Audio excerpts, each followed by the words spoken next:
Hello student, in this video we are going to study on the paper 1, that is unit 1 and topic number 1.1. In this topic we are going to study on the sterilization technique, media for the microbial culture and the inoculation method. Okay, so first we will see what is sterilization technique. If I am saying that this substance is sterile, okay, अगर मैं बोल रही हूँ कि ये जो मैंने आपको सब्सटेंस दिया है ये स्टेराइन है, दैट मीन्स इसमें जो हार्मफुल माइक्रो ऑर्गेनिज्म है वो अब्सेंट है. Okay, it is totally pure. तो what is the sterilization? Sterilization means removal of all the micro organism, okay, including the bacterial spore which can be highly resistance. Okay, जो harmful micro organism होते हैं उनको remove करना, okay, उनको remove करना, उसी को ही हम क्या बोलते हैं? स्टेरिलाइजेशन. सो स्टेरिलाइजेशन में फर्स्ट है डिसइंफेक्शन. सो डिसइंफेक्शन में क्या होता है कि माइक्रो ऑर्गेनिज्म का किलिंग होता है, ठीक है, माइक्रो ऑर्गेनिज्म का किलिंग होता है but not all the micro organism. ठीक है, माइक्रो ऑर्गेनिज्म तो किल होंगे बट पूरी तरीके से वो किल नहीं होते हैं जब हम डिसइंफेक्शन करते हैं. ठीक है, तो उसमें क्या होता है कि reduction of number of the containing microorganism to a level that can not causes harm. ठीक है, उनका रिडक्शन किया जाता है इस लेवल तक कि वो इन्फेक्शन कॉज नहीं करे. उसी को ही हम क्या बोलते हैं? डिसइंफेक्शन बोलते हैं. ठीक है, so that is the pathogen must be kill. Okay, pathogen तो किल हो जाते हैं but some organism and the bacterial spores may be survive. Okay, so what is this disinfection? It is the killing of many but not all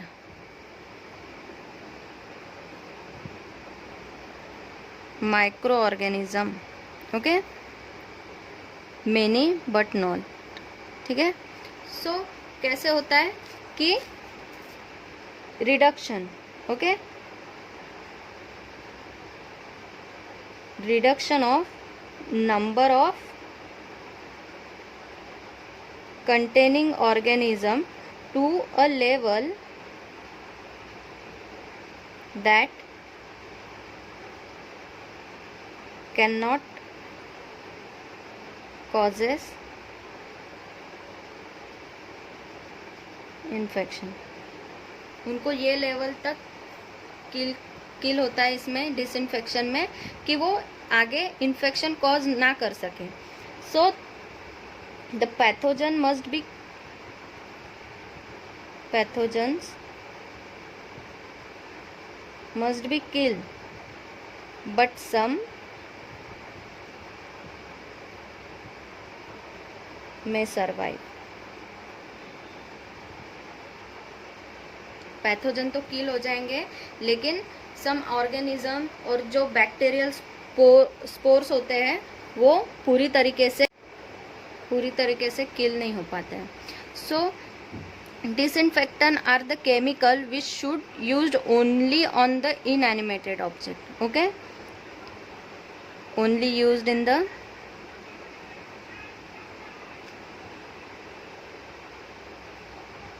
on the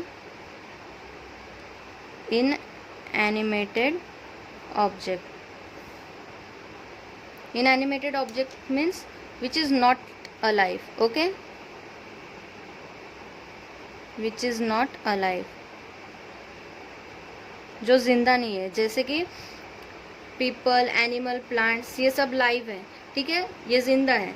तो ये disinfectant ऐसे चीज़ों पे use करते हैं कि जो चीज़ जिंदा नहीं है. Okay, that is not alive. जैसे कि हम फर्श वगैरह पोंछते हैं, ठीक है, तो हम क्या करते हैं? डिसइंफेक्ट करते हैं. ठीक है, so it is a inanimated object. तो ऐसे ऑब्जेक्ट पे हम डिसइंफेक्शन करते हैं. Next is the antiseptic.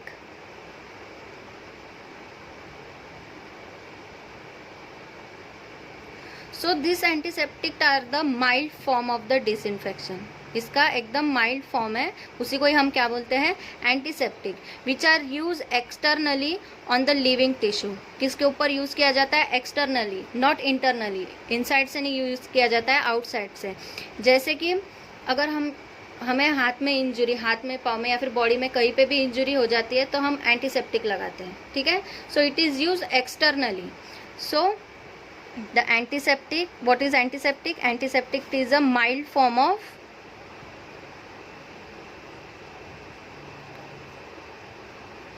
disinfection and it is used externally on living tissue to kill microorganism. जैसे कि हमने डिसइंफेक्शन में देखा था कि इनएनिमेटेड ऑब्जेक्ट में, नॉन लिविंग ऑब्जेक्ट में यूज़ कर रहे हैं, लेकिन एंटीसेप्टिक कैसे यूज़ करते हैं, लिविंग टिश्यू में, लिविंग टिश्यू में यूज़ किया जाता है। So example on the skin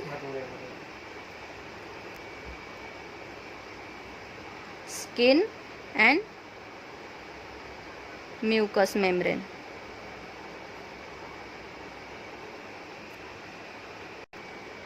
So this sterilization technique is done by the 3 method, okay.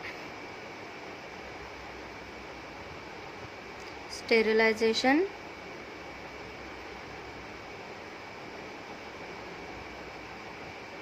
are done by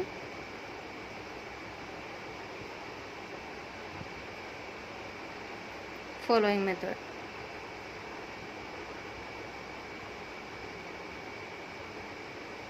so it is done by the physical agent, okay.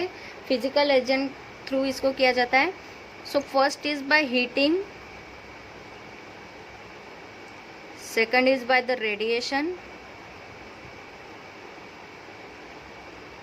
And third one is by the filtration.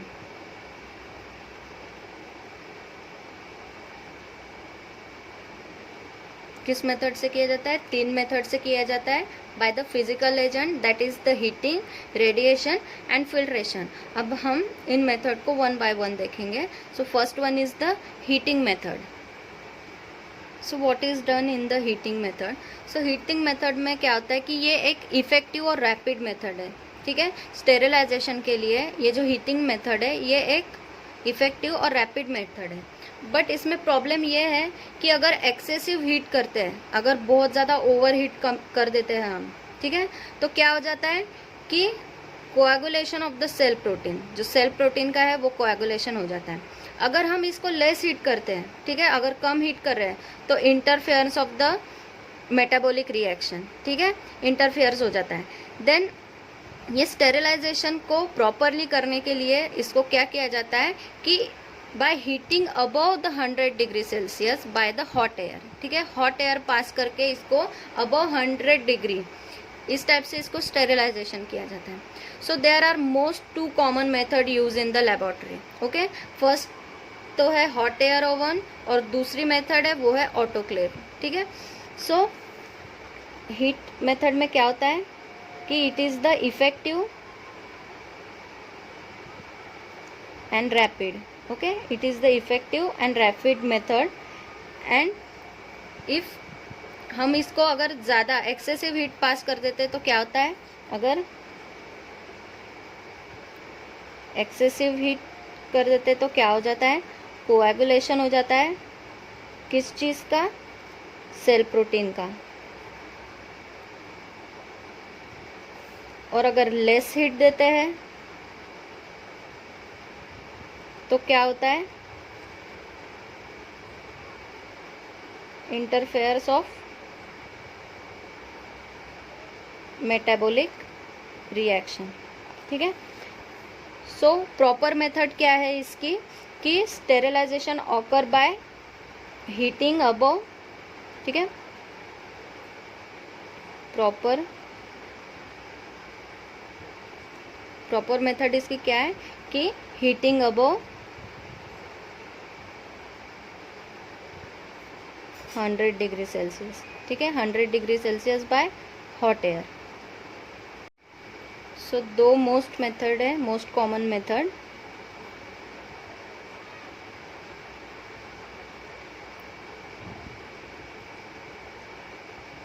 that are the hot air oven and the sterilization by autoclaving. Okay, दो method है जो laboratory में commonly use किया जाता है. First one is the hot air oven and second is the autoclave. तो अब type of heat देखते हैं कि ये जो हीट होती है इसको भी पास करने के, ठीक है, इसको भी पास करने के टाइप्स होते हैं. तो किस टाइप से जो हीटिंग है वो की जाती है स्टेरिलाइजेशन मेथड में, सो ये हम देखेंगे. तो इसमें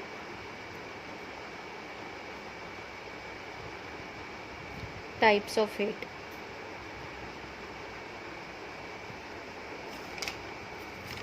सो टाइप ऑफ हीट में भी पहले तो moist heat, sterilization by the moist heat, sterilization by dry heat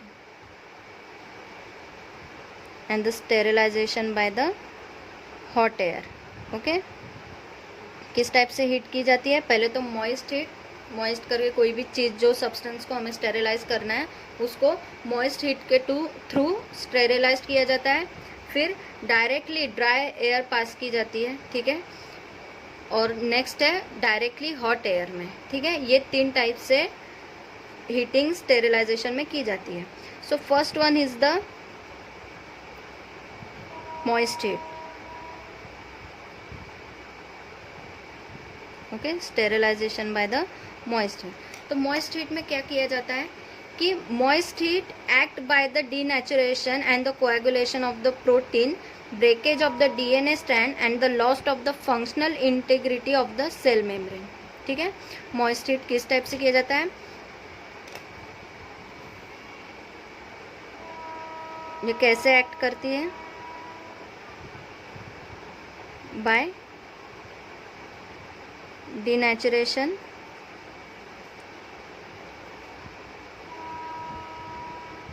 and the coagulation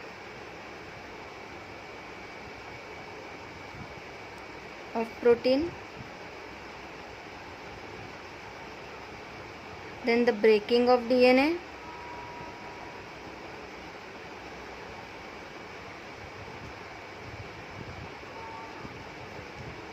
and the loss of functional integrity of cell membrane.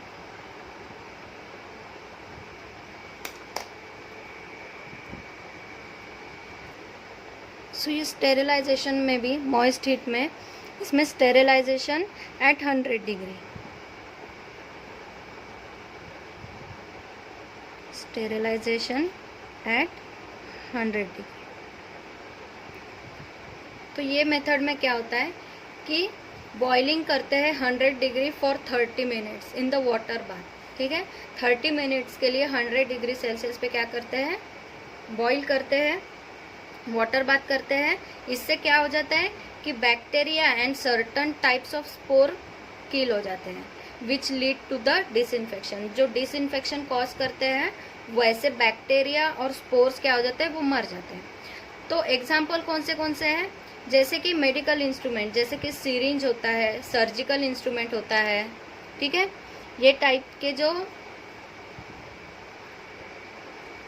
Instrument होते हैं जैसे कि रबर टूल्स वगैरह, इनको क्या किया जाता है? वाटर बाथ में हीट किया जाता है 100 degree Celsius for 30 minute. Okay, so इसमें क्या होता है कि बॉइलिंग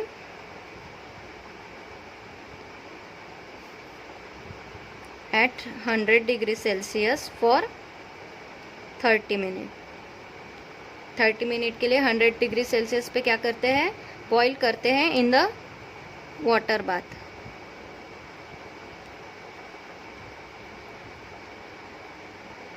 डायरेक्टली नहीं, वाटर बाथ पे इनको बॉईल करते हैं. इससे क्या हो जाता है कि बैक्टीरिया एंड स्पोर ये जो है वो मर जाते हैं, which lead to the disinfection. तो इसके एग्जाम्पल क्या क्या है? सिरिंजेस, surgical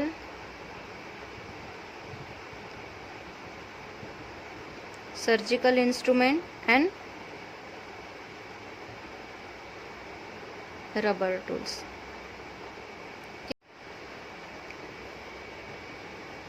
So ये moist heat में और एक मेथड है, that is the steaming method.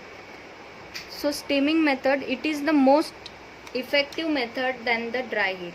ठीक है, dry heat से ये more effective है. Why? Because in this the bacteria are more susceptible to the moist heat. ठीक है, बैक्टीरिया कैसे होते हैं, सस्पेक्टेबल होते हैं to the moist heat. And the steam has the more penetrating power. Steam की जो पेनिट्रेटिंग पावर होती है वो ज़्यादा होती है, और स्टेरिलाइजेशन पावर भी है वो इसमें ज़्यादा होती है. क्यों? क्योंकि ड्यूरिंग द कंडेंसेशन जब मेथड होती है तो इसमें बैक्टीरिया ज़्यादा से ज़्यादा और जल्दी से जल्दी किल हो जाते हैं. इसके वजह से ये जो स्टीमिंग मेथड है ये मोस्ट इफ़ेक्टिव मेथड है. तो ये मेथड किस टाइप से की जाती है? ये मेथड में क्या होता है, in a metallic vessel having the two perforated by the diaphragm, one above the boiling water and the 4 inches below the floor. ठीक है, क्या करते हैं, एक मेटालिक वेसल में नीचे में वाटर फिल कर देते हैं. वाटर फिल करने के बाद उसके ऊपर एक जाली जैसी कोई भी चीज़ रख देते हैं. ठीक है, उसके ऊपर जो भी इंस्ट्रूमेंट है या फिर जो भी चीज़ स्टेरिलाइज करनी है उसको रखा जाता है. फिर क्या करते हैं कि वाटर को नीचे से बॉईल किया जाता है. तो जब हम बॉईल करते हैं तो उसके वजह से क्या होता है, स्टीम पास होती है. स्टीम पास होने के वजह से जो इंस्ट्रूमेंट है या फिर जो भी चीज़ है जिसको हमें स्टेरिलाइज करना है वो स्टेरिलाइज हो जाता है. सो स्टीमिंग मेथड में क्या होता है, it is more effective than dry heat, because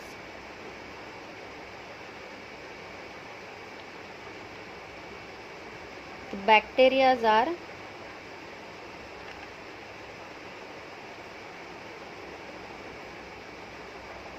more susceptible to moist heat.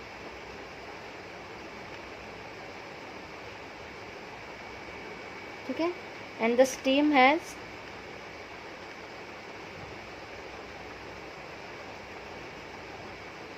More penetrating power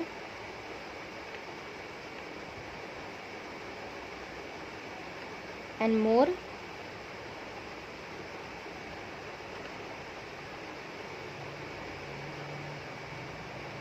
स्टेरिलाइजिंग power.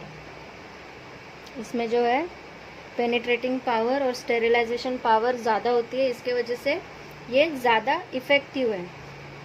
सो इसमें क्या होता है मेनली कि एक metallic vessel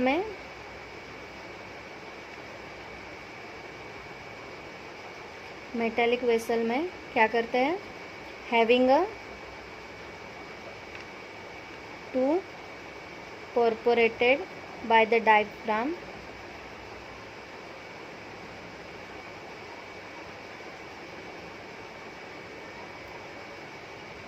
one above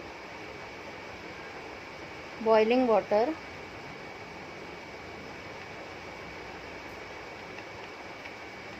and other 4 inches above the floor.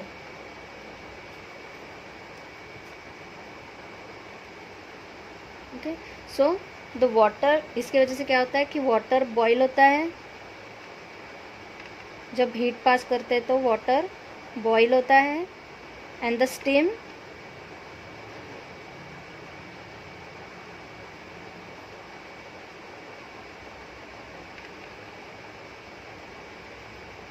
passes through small pore.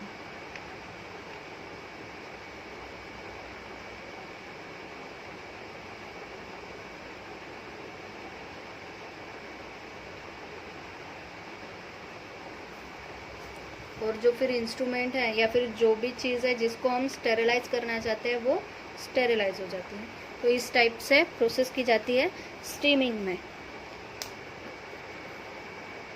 इसके बाद का हम नेक्स्ट वीडियो में कंटिन्यू करेंगे। So thank you.